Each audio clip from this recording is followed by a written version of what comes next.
अस्सलाम वालेकुम क्लास। आज हम लोग ICS पार्ट 2 के लेक्चर नंबर 6 को डिस्कस करेंगे। आज हम लोग बात करेंगे डेटाबेस के ऑब्जेक्टिव कि डेटाबेस के ऑब्जेक्टिव क्या हैं, डेटाबेस को किस मकसद के लिए यूज़ किया जाता है। हमारे पास नॉर्मली डेटाबेस के 3 ऑब्जेक्टिव हैं। First one is data integration,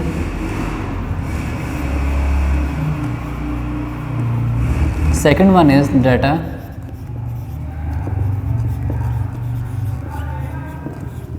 integrity, third one is data interdependency।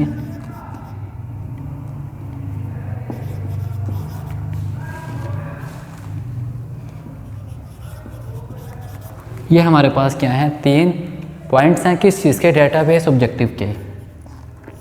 या हम ये कह सकते हैं हमारे पास 3 तरह के क्या हैं डेटाबेस के ऑब्जेक्टिव हैं। कौन कौन से? डाटा इंटीग्रेशन, डाटा इंटीग्रिटी और डाटा इंटरडिपेंडेंसी। अब ये चीज़ें क्या होती हैं? फर्स्ट वन में बात कर रहा है डाटा इंटीग्रेशन की। डाटा इंटीग्रेशन क्या होता है? यहाँ पे वर्ड क्या यूज़ किया जा रहा है? यहाँ पे वर्ड यूज़ किया जा रहा है इंटीग्रेशन का। वर्ड इंटीग्रेशन का मतलब क्या होता है कि हमारे पास छोटे छोटे पार्ट्स हैं, छोटे छोटे टुकड़े हैं, छोटे छोटे पार्ट्स को पकड़ के मिला के एक बड़ा पार्ट बनाना। ये काम किसका होता है? इंटीग्रेशन का होता है। ये काम किसमें होता है? इंटीग्रेशन में हम छोटे छोटे पार्ट्स को मिला के एक बड़ा पार्ट बनाते हैं। इसी तरह अगर हम बात करें डेटाबेस के अंदर, डेटाबेस में हमारे पास क्या होता है, आपका डाटा डिफरेंट जगहों पे पड़ा होता है। आपका डाटा डिफरेंट जगहों पे पड़ा होता है। आपको लास्ट लेक्चर याद हो, हमने वहाँ पे बात की थी इंडेक्सेस की। फाइल में इंडेक्सेस होते हैं, हमारे पास की वैल्यू मैच की जाती हैं। हमारे पास एक डाटा के डिफरेंट पार्ट्स होते हैं, मल्टीपल प्लेसेस पे पड़ा होता है। लेकिन एक स्टूडेंट है, उसकी जो इन्फॉर्मेशन है, उसका नाम, एड्रेस, कॉन्टैक्ट नंबर, अब एड्रेसेस ये डिटेल एक जगह पर आ रही है, उसके सब्जेक्ट एक जगह पर आ रहे होंगे। इस तरह हमारे पास मल्टीपल टेबल्स होते हैं। अब जब उनकी इन्फॉर्मेशन को गेट किया जाता है तो वो सबके सब टेबल मिल जाते हैं हमारे पास, उस यूज़र की कंप्लीट मालूमात दे रहे होते हैं हमें। ये काम किसका होता है? डाटा इंटीग्रेशन का होता है कि हमारे पास डेटाबेस में से जो डिफरेंट लोकेशन पे पड़ा हुआ है वो इकट्ठा करके कंप्लीट हमारे पास लेकर आना। ये काम कौन मैनेज करता है? डाटा इंटीग्रेशन मैनेज करता है। वर्ड इंटीग्रेशन का मतलब ही क्या है? छोटे छोटे पार्ट्स को मिलाकर एक बड़ा पार्ट बनाना। ये हमारे पास इंटीग्रेशन था। डेटाबेस में क्या होता है, हमारे पास छोटे छोटे पार्ट्स होते हैं डाटा के, उनको इकट्ठा करके एक बड़ा पार्ट बनाने वाला काम कौन करता है? डाटा इंटीग्रेशन करता है। सेकंड वो बात कर रहा है डाटा इंटीग्रिटी की। डाटा इंटीग्रिटी का मतलब क्या होता है? Reliability and accuracy of data. Data हमारा क्या होना चाहिए? रिलायबल होना चाहिए और एक्यूरेट होना चाहिए। इसका मतलब क्या होता है? रिलायबिलिटी होती है एंड एक्यूरेसी,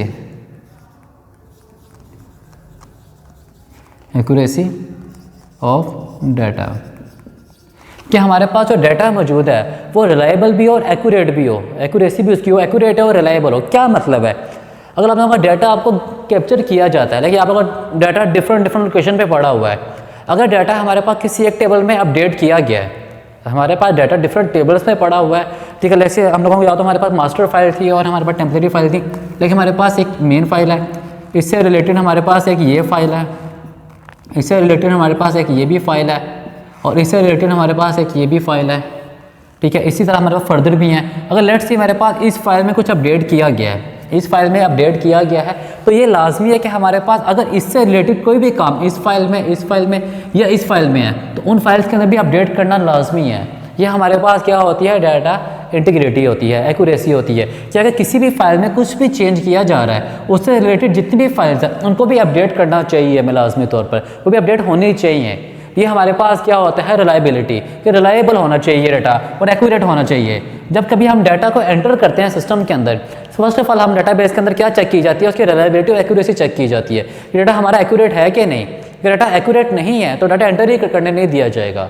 डाटा जब भी हम एंटर करते हैं, कुछ चेंज करना चाहते हैं डाटाबेस के अंदर, फर्स्ट ऑफ ऑल क्या चीज़ चेक करता है? उसकी एक्यूरेसी। डाटा हमारा एक्यूरेट होना चाहिए। अगर डाटा एक्यूरेट नहीं है तो डाटा को एंटर करने नहीं दिया जाएगा, वो एक्यूरेट नहीं है उस सूरत के अंदर। लास्ट वो बात कर रहा है डाटा इंटरडिपेंडेंसी। डाटा इंटरडिपेंडेंसी की हमारे पास 2 चीज़ों पे बेस करती है, एक डाटा के ऊपर और एक प्रोग्राम के ऊपर। इन 2 चीज़ों पे बेस कर रही होती है। क्या मतलब है इन दोनों पे बेस करती है? हमारे पास डाटा इंटरडिपेंडेंसी कहता है कि हमारे पास जब कभी डाटा और प्रोग्राम एक साथ पड़े हों तो ये दोनों एक दूसरे पर डिपेंडेंट नहीं होने चाहिए, लेकिन डाटा का इफेक्ट प्रोग्राम के ऊपर नहीं पड़ना चाहिए और प्रोग्राम का इफेक्ट डाटा पे नहीं पड़ना चाहिए। दोनों एक दूसरे से इंटरडिपेंडेंट हो, दूसरे से आज़ाद हों। इसका इफेक्ट इसमें ना पड़े। क्या मतलब है, आप लोगों को याद हो हम लोगों ने बात की थी फाइल एक्सटेंशन की। फाइल की एक्सटेंशन होती है, अगर हम किसी फाइल की एक्सटेंशन को चेंज करते हैं, जो कि हमारा प्रोग्राम होता है, जो कि क्या होता है हमारा प्रोग्राम, फाइल की एक्सटेंशन को चेंज करते हैं, उसका इफेक्ट किसके ऊपर पड़ता है, डाटा पे पड़ता है जाके। अगर फाइल की एक्सटेंशन चेंज की जाएगी तो हमारा प्रोग्राम भी के साथ साथ डाटा भी उसका चेंज कर दिया जाता है, कि हमारा डाटाबेस खुद ऑटोमेटिकली कर देता है कि प्रोग्राम का इफेक्ट किसके पड़ रहा है, डाटा पे पड़ रहा है। करें ये चीज़ लाजमी नहीं है कि हमारे पास डाटा का इफेक्ट प्रोग्राम के ऊपर पड़े या प्रोग्राम का इफेक्ट डाटा पे पड़े, ये चीज़ नहीं होनी चाहिए। ये इस चीज़ से उनको क्या किया जाता है, रिलेबल किया जाता है कि दोनों एक दूसरे के ऊपर डिपेंड ना करें। वो चीज़ हमारे पास क्या कहलाती है, डाटा इंटरडिपेंडेंसी कहलाती है। तो प्रोग्राम अपना सेपरेट से काम करे, डाटा अपना सेपरेट से काम करे, दोनों एक दूसरे पर डिपेंडेंट ना हो, ये हमारे पास क्या होती है, डाटा इंटरडिपेंडेंसी होती है। सो हम लोगों ने आज क्या क्या बात की, हम लोगों ने बात की है डेटाबेस के ऑब्जेक्टिव्स की, कि हमारे पास डेटाबेस के ऑब्जेक्टिव कौन कौन से थे, जो कि 3 थे। एक हमारे पास डाटा इंटीग्रेशन थी, डाटा इंटीग्रिटी थी और डाटा इंटरडिपेंडेंसी थी।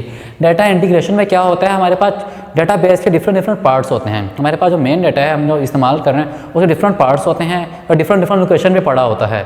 उन सबको इकट्ठा करके एक मेन डाटा हम लेकर आते हैं, जब हमें ज़रूरत पड़ती है, वो हमारे पास क्या कहलाता है, डाटा इंटीग्रेशन कहलाता है। कि जब भी हम डाटा को कॉल करें, हमें ज़रूरत पड़े, डाटा हमारा डिफरेंट पार्ट से इकट्ठा करके हमें मिलना चाहिए, ये हमारे पास क्या होता है, डाटा इंटीग्रेशन। फिर हम लोगों ने बात की डाटा इंटीग्रिटी। डाटा इंटीग्रिटी क्या था, डाटा हमारा एक्यूरेट होना चाहिए और रिलायबल होना चाहिए।